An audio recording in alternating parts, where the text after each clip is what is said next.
As of January 2021, Jack Ma is the third wealthiest person in China, with a net worth of $61.4 billion, as well as one of the wealthiest people in the world. He's ranked 20th by Forbes. So what makes Jack Ma the most successful internet entrepreneur in a country which had no knowledge of computer hardware or software? What makes Alibaba the largest B2B e-commerce marketplace? Jack Ma was just an English teacher who never even coded a single line of code. Today, Alibaba has more than 750 million annual active users. That is more than double the entire population of America. Currently, Alibaba has 75% more sales than of Amazon and eBay combined and is one of the biggest Chinese companies. Let me share the story of Jack Ma and the incredible empire he has built in last 2 decades. I'm going to present this as 7 different phases in the entire journey of Jack Ma and Alibaba. Phase 1. The beginning and the launch of Alibaba. Alibaba is the company that was started by Jack Ma from his apartment. His life before Alibaba was also very enterprising. He was born in 1964 in Hangzhou as Ma Yun. In 1972, then American President Richard Nixon paid a visit to Hangzhou, and it started gaining tourist attractions since then. When he was in school, he found his interest in learning English, but he was weak in math. As a teenager, he would visit the Hangzhou Hotel for 9 years. He would cover 27 kilometers on his bicycle and offer the tourist a tour to important tourist points in Hangzhou, and in return, the tourists had to give him a lesson in English. He practiced his English skills with them on a regular basis. He became friends with one of the native English speakers who gave him the nickname Jack, as it was hard to pronounce his Chinese name. After completing his schooling, he took 3 years to pass college entrance exams. Finally, he graduated in Bachelor of Arts in English and started his first job as an English teacher at a local university and started earning $12 a month. At the same time, economic activity in China was picking up. New factories were coming up and international trade was increasing. Jack saw an opportunity in that, and he started his first venture, a translation company with few of his friends, Haibo Translation Agency, in 1994. In 1995, he went to the USA to pitch for a new assignment, and he realized that the US partner was a con man. So he went on to stay with his friends, where he was first introduced to the internet. My friend Stuart, he said, Jack, this is internet. You can find whatever you can find through the internet. I say, really? So I searched the word beer, B-E-R, beer. Very simple word. I did not know why I searched the beer. Beer, and I found American beer, German beer, and no Chinese beer. So I was curious. I searched China. And search engine, no China, no data. And I told my friend, can we make a Chinese homepage and post that inside and see what's the result? So I made a Hope Translation Agency, the homepage. Very ugly looking homepage. 9:30 we launched it, and 12 o'clock I received 5 emails. 3 from USA, 1 from Japan, 1 from Germany. I was so excited. I think this is something. It was then he realized the power of internet. In April 1995, Jack and He Yibing, a computer teacher, opened the first office for China Pages, which was his second venture. On May 10, 1995, they registered the domain chinapages.com in the United States. And within 3 years, the company had made 5 million RMB, which at the time was equivalent to $800,000. He also began building websites for Chinese companies with the help of the friends in the US. he realized that he needed support from the government if he wanted to grow his business. But China's media and communications were strictly controlled. It meant partnering with the government on something as new as the internet was no small challenge.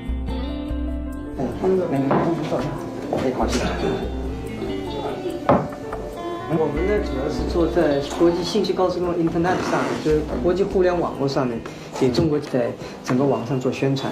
那我们有个域名叫中国黄页，这是在国际网络上面注册登记的。因为外国人现在利用桌子上的电脑，他已经能知道中国或者世界上什么地方买什么东西。他可以直接订货，订给香港，订给台湾，订给新加坡，但他不会订到中国，因为中国在网上没有东西。我们自信能够做出比美国人更好的漂亮的东西。我希望能够得到各部门的支持，大家可是搞好以后，我来掌握外面的技术拿进来。那么真正的目的是为了将来发展中国自己的信息高速路。我们的工作是把中国的信息和贸易信息，介绍给全世界，把中国的经济、工业、贸易、文化、娱乐和教育全部，去介绍给世界，促进。But he did not get much support from the government. So finally, 1999, when internet was already booming in US, Amazon and eBay were already being talked about, he called 17 of his friends for a meeting at his apartment and explained what he wanted to do. He could convince them, and he co-founded Alibaba with those 17 friends. He started a new round of venture development with 500,000 yuan. His vision from the day zero was to make a global company which would be able to beat other Silicon Valley companies. He inspired and motivated the team to build a business like nobody else could do. This is one of the most inspiring speech from any founder on day zero. 而今天我想把大家请过来，跟大家共同探讨以后至少5年、10年我们要做的事情。那么阿里巴巴我们将做成怎么样？我想，从黄页的时候我就提过，黄页所要瞄准的对象不是国内战略，而是国际战略。我们所有的竞争对手不在于中国，而在于美国的硅谷。如果说第一，我们把阿里巴巴定位，就把它作为国际战略，我们不要把它定位是国内战略。第二个呢，我想就是我们要学会硅谷人的一种拼劲。如果说我们是早上8点钟下班，8点钟上班，5点钟下班，这个不是搞高科技啊，这个绝对不是我们阿里巴巴能成功。如果说我们有这种精神，反正我上班了，8点钟上班，5点钟就下班了 ，OK， 赶紧去其他地方。人家美国人强就强他的硬件，强就强他的系统建设，这方面确实比你早。但是玩信息玩软的，中国人的脑袋绝不比人家差。我们在座的所有人的脑袋绝不比任何人差。这就是我们敢跟美国人的我们为后面的3、5年所付出的代价是非常惨重。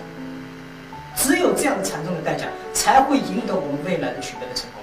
那么目标是2002。In next 7 months, Alibaba started as a business-to-business trading platform, connecting buyers and sellers across the globe. Merchants could list their products on the platform for free, and buyers could browse through those listings and connect with those merchants. But there was no revenue model. Today, the site right now we do not make any money on the site, and so totally free because we want to try to attract more attraction. In year 2000, he raised money, $5 million from Goldman Sachs and $20 million from SoftBank. And with money in the bank, he did an international launch of Alibaba in Hong Kong. But with dot-com bubble crashing in 2000, things changed. Everybody started questioning the internet businesses and their survival. Jack Ma is the chairman of Alibaba.com. Thanks very much for coming to see us. Thank you very much, pleasure. Tell us something we've never heard about the internet before. We're fed up with hearing what it might do. Tell us something we haven't heard before. Well, now in Asia, wherever you go on the street, like in Shanghai, Hong Kong, Beijing, all the young people are talking about the internet and think about set up an internet business. So the fever of internet right now in Asia is trying to catch up to the US. Are you a millionaire? Now? No. Do you want to be? I hope if it could be naturally if I can be. Because in Hong Kong, people are going bonkers about it. We've seen the scenes. But what is the money you're making? How will you make money on the internet? And why should anyone wonder about it if it's not making money? Today, the site, right now we do not make any money on the site, and so totally free because we want to try to attract more attraction. Can you see why people think it's so much hot air? You don't make any money. You've got extraordinary claims, and yet you make nothing. That's the internet. But Jack Ma kept on expanding and trying his hands to make Alibaba the #1 company. In 2001, they realized that the company was running out of cash. And since there was no revenue model, they had to cut down on international operations, staff, advertising costs, and so on. This was the time they hired Xavier Kwon, a management guru with 25 years of experience, as Chief Operating Officer. 增长，不增长就是死亡。 Savio's first priority was to help the company clarify its mission, vision, and values. Next, he created several training programs for Alibaba's staff. Having someone on board with experience stabilized the company. They also started premium listings and could start monetizing as well. 95年从做中国黄页到外经贸部，到99年3月份成立阿里巴巴，这3年多来，所有的人都在说阿里巴巴不懂得如何挣钱，阿里巴巴是个只会烧钱的公司。昨天晚上在6点正，我们拿到的数据是，阿里巴巴已经全面盈利，也就是说，到昨天为止，我们公司不仅赚了1块钱，昨天我们从人民币上来说，我们赚了50万元钱，所以。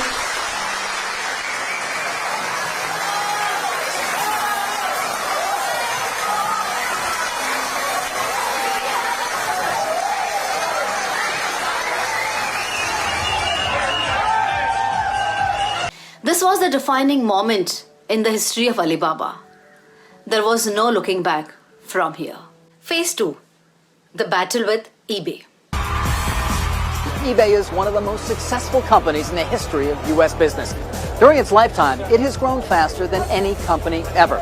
It now runs a global online marketplace where more than $40 billion worth of cars, clothing, computers, and anything else you can think of. eBay conducts more transactions every day than either the NASDAQ or the NYSE. It has more regular users than American Express has cardholders.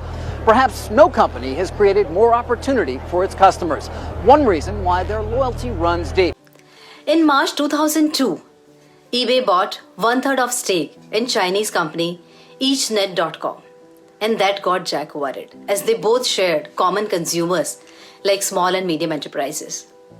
He started a secret project in original Alibaba apartment, and within months, he launched Taobao in 2003 as a competitor to eBay. This was done during the time of SARS outbreak in China. Taobao, meaning search for treasure. 淘宝买的笔记，秀淘宝买的滴滴，淘宝买的吊带配淘宝买的迷你 jazz， 淘宝买的杯子泡了淘宝买的减肥 tea， 淘宝买的被子盖了淘宝买的床。完了，一切东西多得转不过来，眼睛这个那个 anything 全部买到还是 money。点点鼠标滴滴滴，上了淘宝我最行，不怕你找不到，只怕你想不到。Immediately thereafter, eBay bought remaining stake in EachNet and invested $150 million more and opened China office. Jack announced an investment of 100 million RMB in Taobao, and he made two promises. First, the platform will be customized for China market, and the second, the platform will be free for first 3 years. This was one of the most differentiating factor, and the traffic soon doubled up. He used more guerrilla tactics to get more coverage and publicity to Taobao without spending too much money on advertising. This can be a case study in itself. Adding features to help users build trust and make friends online.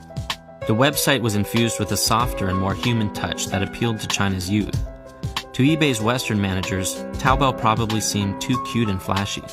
But Taobao appealed to a new generation in China that used the internet with a certain innocence and optimism that eBay failed to appreciate. 淘宝的微笑刷新每天的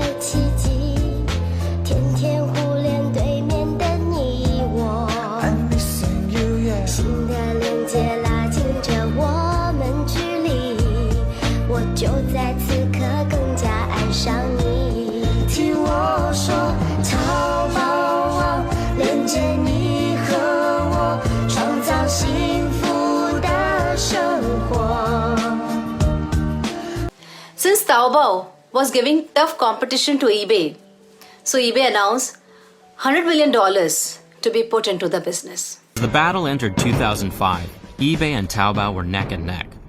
eBay decided to double down its efforts in China. eBay also invited Jack to its US headquarters for a possible partnership. But Jack did not take that offer as he thought that it was not in the best interest of China and Alibaba. And then the mega deal came when Yahoo announced that it was going to buy 40% of Alibaba's stake for $1 billion. It is official. Yahoo agreed to pay $1 billion in cash for a 40% stake in Alibaba.com. The move is designed to catch up with eBay. With the deal, Yahoo is going to become Alibaba's biggest investor, and Alibaba will take over Yahoo's China operations. It was one of the biggest deals in internet history. Then Taobao became aggressive with marketing and came out as a clear winner. Taobao announced platform to be free for next 3 years. And Alibaba announced investment of 1 billion yuan over next 3 years in Taobao. Finally, eBay also announced to keep its commission as zero, but it was too late for them to react. And finally, eBay got shut down in China at the end of 2006. Jack was determined about going up against the US giant, famously saying, eBay is shark in the ocean. We are a crocodile in the Yangtze River. If we fight in the ocean, we will lose. But if we fight in the river, we will win. Taobao also holds the world record of the largest shopping festival, Singles Day. So on 11th November every year, this is an unofficial and shopping holiday in China.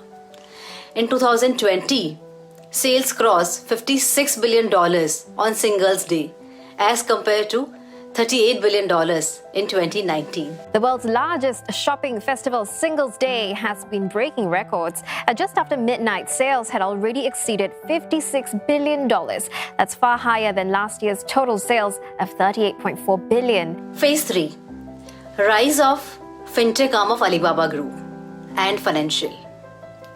At this point, if you think Alibaba only grew as e-commerce company, then you'll be surprised at Jack Ma's vision to expand Alibaba's base. Alibaba has diversified their business segments like a spider's web in a span of just 20 years or 2 decades. Let us talk about the fintech arm of the company now, Ant Financial, that was formally established in 2014. The symbolic meaning behind its name is that everything should start small, focusing on the beauty of the micro. Ants are small, but when they come together, they can achieve impressive feats. And they move towards a shared mission with strong determination. The beginning of Ant Financial started with Alipay, which was first founded in 2004 as the payment department of Taobao. It was right after eBay obtained Eachnet.com in China, and Taobao saw this purchase as a significant threat for its marketplace. To improve its competitive advantage, Taobao tried to solve the most critical point in e-commerce in China, the trust within seller and buyer. With its 800 million customers, Alipay owns half the online transactions in China and has approximately 6 times as many registered accounts that of PayPal, 4 times that of Amazon, and 1.5 times that of Apple iTunes. Alipay is conceptually similar to Paytm, WeChat, and has a market share of 55%. In 2008, Alipay tapped into the mobile payment business. Initially, users might use Alipay to pay money for Taobao's products and utility bills. Later in 2011, Alipay designed the QR code payment methodology that allowed offline partnering stores also to settle for payment by scanning QR code.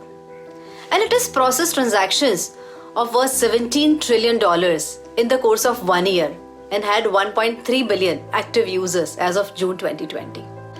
A critical product in Ant Financial's history is Yuebao, which is the feature that allows users to invest remaining balances on Alipay. Yuebao allows people to invest as little as 1 yuan. Another important piece in Ant Financial is Huibai, which means just spend. This is a micro lender. Most of its users borrow small amount of money to pay for clothes, phone, restaurants and other daily life luxuries. This comes handy for Chinese population that do not qualify for bank issued credit cards. Ant Group is now the 4th largest financial company in the world after Berkshire Hathaway, Visa and MasterCard. Phase 4, expansion of e-commerce. Alibaba has been continuously expanding products and services, which may be somewhat related to its existing businesses and can leverage from the businesses. So it started Taobao Mall in 2008 and later renamed as Tmall. It's a reliable marketplace where shoppers can purchase authentic goods. It's a platform for local Chinese and international businesses to sell brand name goods to consumers in Greater China. Before allowing merchants into the marketplace, Tmall evaluates retailers based on multiple factors such as business volume, existing distribution, and presence on other online marketplaces, and licensing and authorization to sell in the Chinese market. So unlike Taobao, this website charges merchants an annual fee, a deposit fee, and also a commission fee on transactions.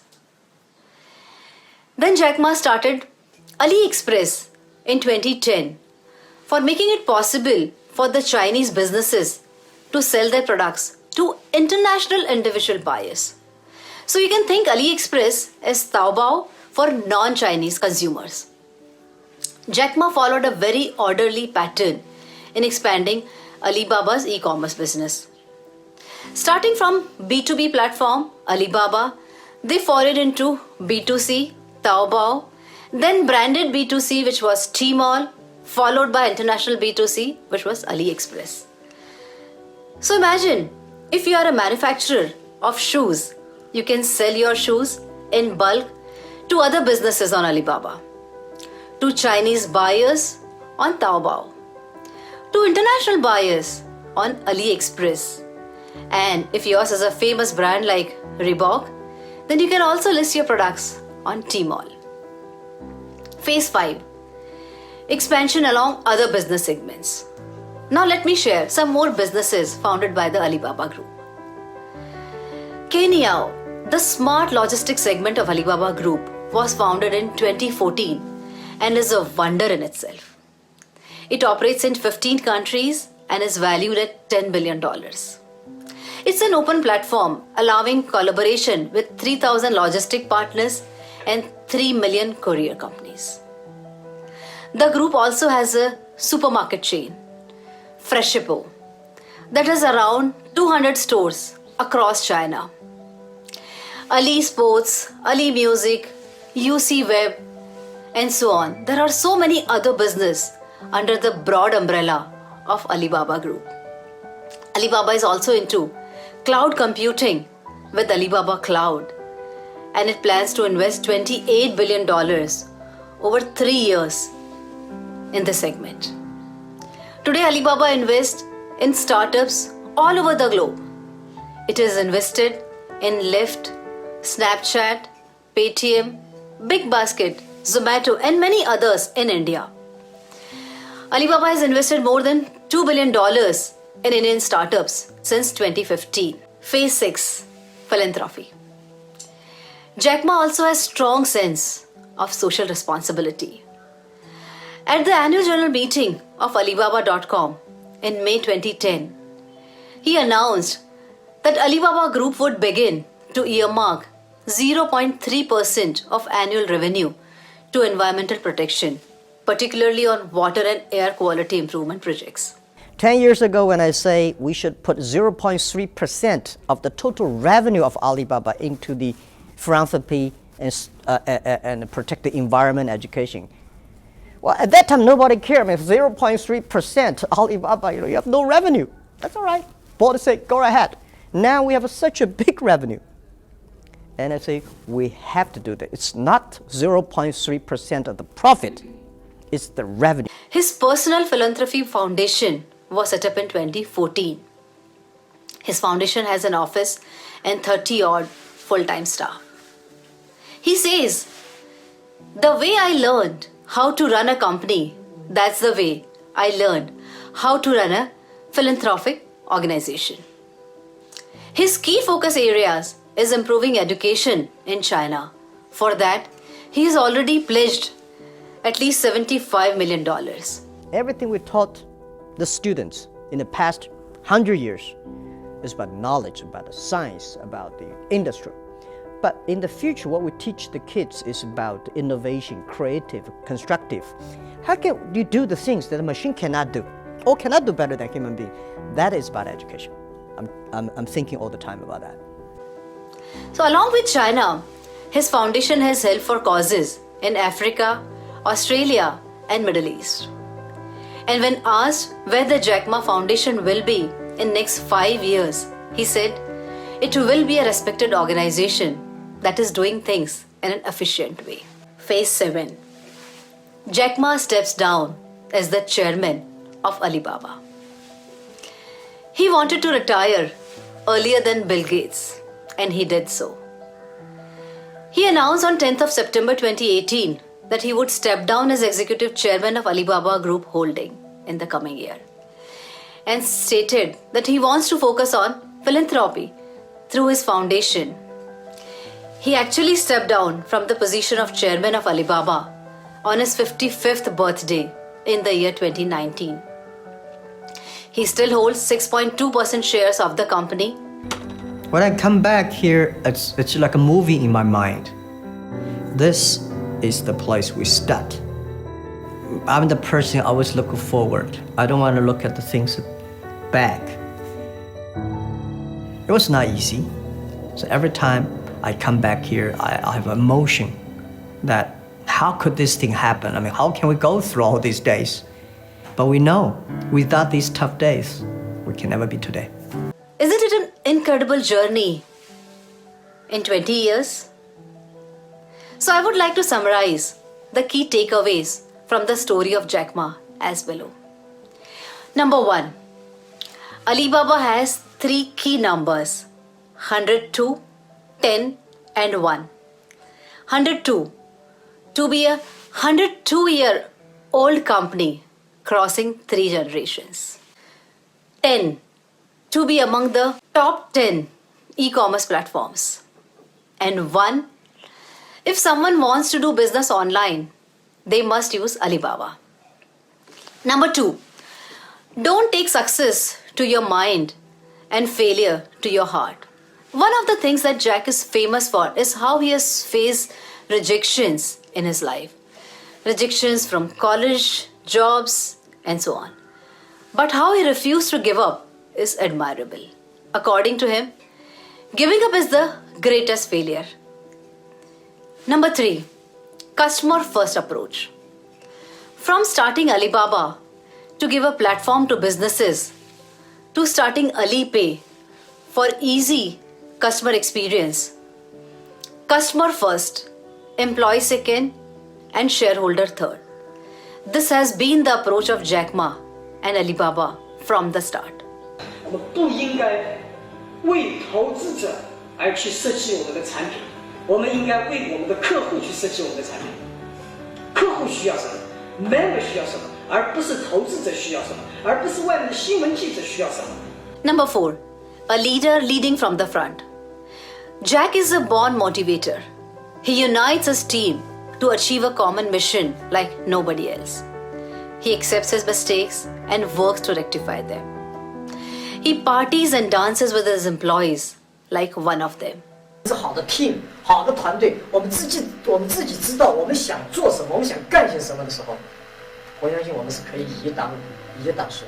我们能够赢政府机构，我们能够赢其他很多的民营企业、大的企业的时候，凭的是我们的精神、我们的意识、我们的创新概念。I hope you enjoyed watching this video. One last thing, please remember to like this video and subscribe to my channel. Thank you for watching.